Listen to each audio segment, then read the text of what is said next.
قرآن میں اللہ فرماتا ہے دونوں کے کپڑے اتر گئے، لباس اتار لیا گیا، پورا کا پورا لباس اتار لیا گیا. جنت کے کچھ درختوں کے پتوں سے انہوں نے اپنا جسم چھپایا. پھر فوراً حکم آیا اللہ کا، قال اہبطوا، اتر جاؤ تم سب کے سب، تم سب اتر جاؤ جنت سے، زمین پر جاؤ. اس لیے کہ اللہ تعالیٰ نے جس چیز سے روکا تھا تم نے وہ کھا لیا. آدم علیہ السلام کو بھی اتارا گیا، بی بی حوا کو بھی اتارا گیا. جنت میں اور جنہوں نے ان کا تعاون کیا تھا سب کو اتارا گیا، زمین پر بھیج دیا گیا. اور پھر الگ الگ آدم علیہ السلام کو سرندیپ پہاڑ پر جو سری لنکا میں ہے آج، حضرت حوا کو جدہ میں سعودی عرب میں.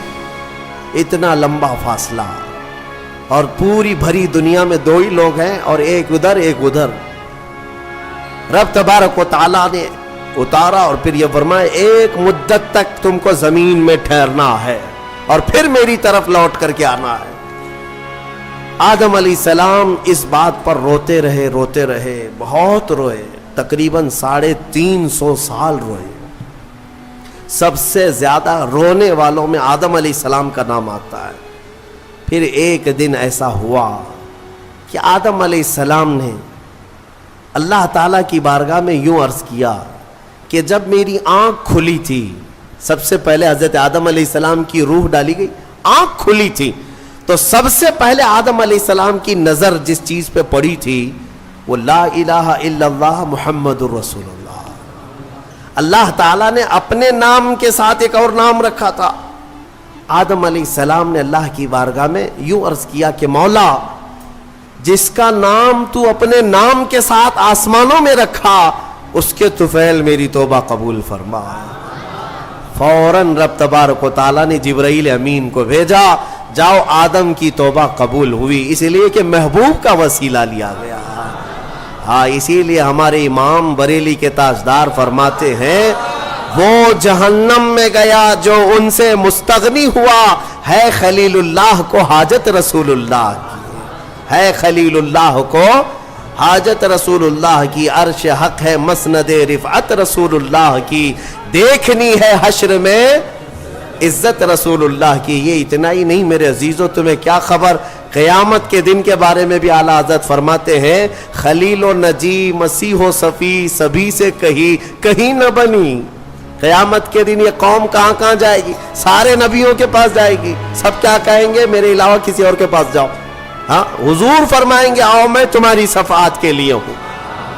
اس کو اعلیٰ حضرت فرماتے ہیں خلیل و نجی مسیح و صفی سبھی سے کہیں نہ بنی، یہ بے خبری کی خلق پھری کہاں سے کہاں تمہارے لیے. یا رسول اللہ، کہاں سے کہاں تمہارے لیے، دہن میں زباں تمہارے لیے، بدن میں ہے جاں تمہارے لیے، ہم آئے یہاں تمہارے لیے، اٹھے بھی وہاں. الحمدللہ حضرت آدم علیہ السلام کی توبہ قبول ہوئی. اس کے بعد آپ کو حکم ہوا حج پہ جانے کا. آپ حج کے لیے آئے. کعبہ اس وقت موجود تھا، کعبہ اس وقت موجود تھا، فرشتوں کا تعمیر کیا ہوا تھا. آدم علیہ السلام سفر کر کے گئے حج کے لیے. یہاں سے ایک بات میں عرض کرتا ہوں، دنیا کا پہلا حج ہندوستان کی سرزمین سے ہوا. آدم علیہ السلام اسی زمین سے گئے. اور ہمارے لیے فخر کی بات یہ ہے کہ یہ ہندوستان ہمارے باپ کی زمین ہے. ہاں، آدم علیہ السلام باپ ہے کہ نہیں ہے؟ ہمارے باپ کی زمین ہے. الحمدللہ ہم اپنے باپ کی زمین پر قائم ہیں. ہاں، کسی کے باپ کی نہیں ہے. اور فخر سے رہو، خوشی سے رہو. اللہ تبارک و تعالیٰ نے زمین پر تمہیں قرار دیا. آدم علیہ السلام جب وہاں پہنچے تو عرفات کے میدان میں حضرت حوا سے ملاقات ہوئی. پھر اس کے بعد زندگی کی ابتدا ہوئی، اولاد شروع ہوئی آدم علیہ السلام کی. پھر نسل انسانی کا ایک بہت بڑا سلسلہ شروع ہوا، اور اسی نسل انسانی کی برکت ہے کہ ہم اور آپ زمین پر آج موجود ہیں. اسی آدم علیہ السلام کی نسل سے ایک اور بات خاص طور پر عرض کرنا ہے، وہ یہ ہے کہ آدم علیہ السلام کہاں سے اتارے گئے تھے؟ میں نے ابھی آپ کے سامنے عرض کیا، کہاں سے اتارے گئے تھے؟ جنت سے اتارے گئے تھے. جنت سے اتارے گئے، اور جہاں سے آئے ہیں وہیں پر جانا چاہیے. اسی لیے کہا گیا انسان کو کہ تیرا اصلی وطن جنت ہے. تیرا اصلی وطن کیا ہے؟ جنت ہے. بچہ جب ماں کے پیٹ سے پیدا ہو کر کے دنیا میں آتا ہے تو روتا آتا ہے نا, دیکھا ہے نا آپ نے, روتے ہوئے آتا ہے. کیوں روتے ہوئے آتا ہے؟ بزرگوں نے فرمایا, خود میرے مرشد گرامی حضور تاج الشریعہ رحمت اللہ تعالی تشریح فرماتے تھے کہ بچہ روتا ہوا اس لیے آتا ہے کہ اس کا اصلی وطن چھوٹ گیا. کون سا؟ جنت میں تھی. ہماری روحیں آنے سے پہلے کہاں تھی؟ جنت میں تھی. اصلی وطن جب بھی چھوٹتا ہے تو روتا ہوا آتا ہے. اور اسی لیے شاعر کہتا ہے, شاعر کیا کہتا ہے کہ یاد داری کے وقت زادنے تو ہما خنداں بودند تو گریاں. اے انسان تجھے معلوم ہے جب تو پیدا ہوا تھا سب ہنس رہے تھے اور تو رو رہا تھا. ماں بھی ہنس رہی تھی, باپ بھی ہنس رہا تھا, خوشی میں سب پیڑے بانٹ رہے تھے, جلیبیاں بانٹ رہے تھے, ہیں سب خوش تھے کہ تو پیدا ہو. لیکن تم کیا کر رہے تھے؟ تم تو روتے ہوئے آئے تھے. چنا زی کے وقت مردنے تو ہما گریاں بودند تو خنداں. شاعر کہتا ہے اے انسان اب زندگی ایسی گزار کر جا کہ جب تیرے جانے کا وقت ہو تو سب رو رہے ہوں اور تیرے لبوں پہ مسکراہٹ ہو. تو ہنستا ہوا جا. کون ہنستا ہوا جائے گا؟ جسے اپنے وطن پر جانے کا شوق ہو, اپنے اصلی وطن جانے کا جسے بھی شوق ہوگا, موت کے وقت اس کے لبوں پہ مسکراہٹ ہوگی. اور جسے جہنم جانے کا ہوگا خاک مسکرائے گا, خاک مسکرائے گا. وہ تو ملک الموت کی شکل دیکھ کر کے لال پیلا ہو چکا ہوگا. ہاں اسی لیے جنت کی خواہش بھی رکھو کہ میرا اصلی وطن ہے, اور کام بھی وہی کرو تاکہ مرنے کے وقت لال پیلے نہ ہو, لبوں پر مسکراہٹ ہو. اسی لیے بہتوں کو مرتے وقت مسکرانا یہ ہمارے اختیار میں نہیں ہے. ہاں تم چاہو گے تو مسکرا لیں گے. ابھی ہم بیٹھے ہیں, ہنسنے کے لیے بولوں گا تو پورا پھاڑ کر کے ہنسیں گے, ہو سکتا ہے ابھی اختیار ہے, لیکن موت کے بستر پر میاں کسی کے اختیار میں نہیں. ہنسنا اس وقت تمہارے کنٹرول میں نہیں. اس وقت تو نزع کا عالم ایسا کہ مکھی بھی بیٹھے تو پہاڑ کے برابر لگے. ہنس کہاں سکو گے؟ ہاں بس وہی ہنسے گا جو زندگی بھر جنت میں جانے کی تیاری کرتا تھا اور مولا اسے موت سے پہلے جنت دکھا رہا ہو اور وہ ہنس رہا ہو, بس وہی ہنسے گا. باقی کسی کے کنٹرول میں نہیں ہے. اسی لیے میں اسی پر گفتگو ختم کرتا ہوں. ہمارے باپ آدم علیہ السلام جنت سے آئے تھے اور پھر وہ واپس جنت میں ہی جائیں گے. آدم علیہ السلام بھی, نوح علیہ السلام بھی, موسیٰ و عیسیٰ بھی, ابراہیم و اسماعیل بھی علیہ السلام, اور خود میرے آقا و مولا سیدنا محمد الرسول اللہ صلی اللہ علیہ وسلم جنت ہی میں جائیں گے. تو ہم جن کی امت ہیں, ہمارے لیے یہی فرض ہے کہ ہم بھی وہیں جائیں جہاں ہمارے رسول جائیں گے, اور جنت کے کام شروع کرو, نیکیاں کرو. اللہ تبارک و تعالی ہم سب کو اصلاح کی توفیق عطا فرمائے. مرنے سے پہلے مولا توبہ کی توفیق عطا فرمائے, جنتی اعمال کی توفیق عطا فرمائے. وآخر دعوانا الحمدللہ رب العالمین. السلام علیکم.